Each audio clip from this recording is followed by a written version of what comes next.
नमस्ते दोस्तों, डॉक्टर नवीन बोल रहा हूँ। आज आपको बताने जा रहा हूँ खांसी में बलगम आने का कारण, यानी कफ विद स्प्यूटम।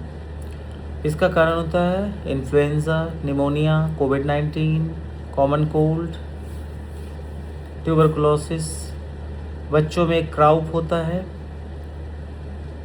और साइनोसाइटिस से हो सकता है, क्रोनिक ऑब्स्ट्रक्टिव पल्मोनरी डिजीज़ से हो सकता है, दमा की बीमारी से हो सकता है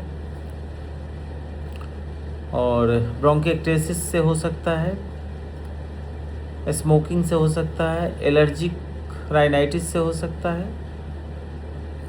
हार्ट फेल्योर की समस्या से हो सकता है, कंजेस्टिव हार्ट फेल्योर की समस्या से और गैस्ट्रो इसोफेजियल रिफ्लक्स डिजीज़ के कारण हो सकता है।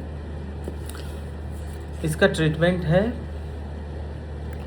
आप जिस कारण से बलगम आ रहा है उसका इलाज करेंगे और शरीर में पानी की कमी ना होने दें।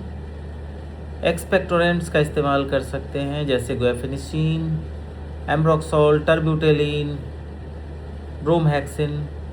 स्टीम इन्हेलेशन भी कर सकते हैं। लिवोसिट्रिजिन की गोली या सिरप भी ले सकते हैं। एसिटाइल सिस्टीन का प्रयोग कर सकते हैं और कार्बोसिस्टीन का प्रयोग कर सकते हैं। धन्यवाद।